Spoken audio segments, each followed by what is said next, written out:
Bonsoir à tous. Bienvenue une fois de plus sur cette plateforme, sur la plateforme Mathexam, où il est question pour nous, il sera question pour nous de traiter ce petit exercice, call numéro 3, où on nous demande justement de montrer que A inclus dans B entraîne que sub de A inférieur ou égal à sub de B, et if de A supérieur ou égal à if de B. Donc, on va prendre solution. On va appeler ça petit 1, on va appeler ça petit 2. C'est-à-dire, montrons en premier I, montrons au petit 1. Or, montrer que sub de B est plus grand que sub de A revient à montrer que sub de B appartient à l'ensemble des majorants de A. Parce que sub de A est plus grand que tous les éléments de A. Et il est le plus petit de l'ensemble des majorants de A. Donc, si un élément plus grand que lui, automatiquement, il appartient à l'ensemble des majorants de A. Donc, c'est-à-dire, montrons que sub de B appartient à marge de A. Qu'est-ce qu'on a? Qu'est-ce qu'on a? On a A inclus dans B. Ça veut dire que, quel que soit X que je prends dans A, X appartient à B. C'est ça, non? Tous les éléments de A sont dans B.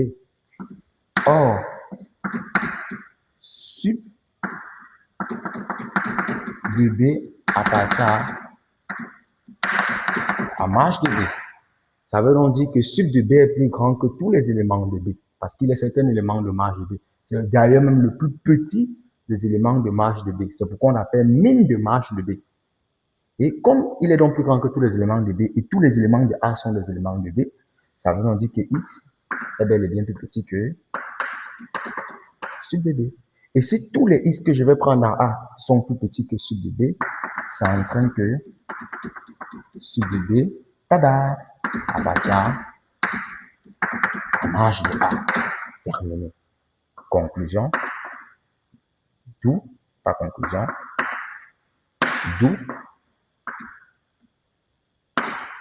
A inclus dans B entraîne que sub de A inférieur ou égal à sub de B. Ok. Maintenant, on va montrer le petit 2. En 2i, montrons le petit 2. Ok. Pour montrer le petit 2, tout simplement, il faudrait qu'on montre que if de B, s'il est plus petit que if de A, ça veut dire qu'il appartient à min de A. C'est-à-dire, montrons que if de B appartient à min de A. D'accord? C'est ce qu'il faut montrer. Qu'est-ce qu'on a? On a A inclus dans B. Ce qui entraîne que, quel que soit X que je prends dans A, X appartient à B. Et si X appartient à B, ça veut dire quoi? Or,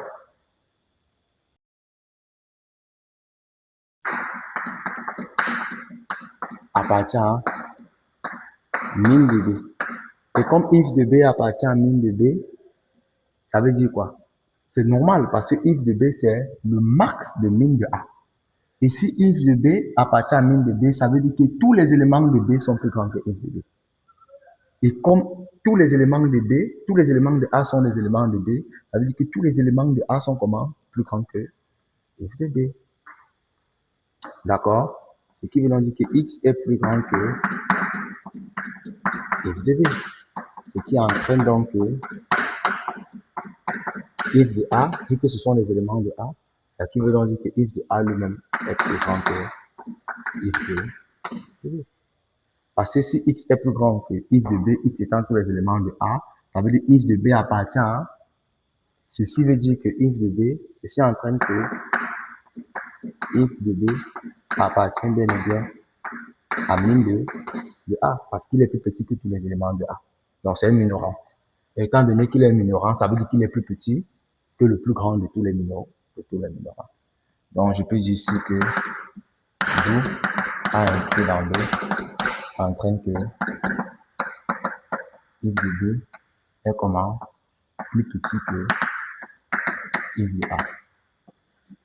Conclusion, A inclus dans B entraîne que si de A est plus petit que si de B et if de A est plus grand que if de B. Merci.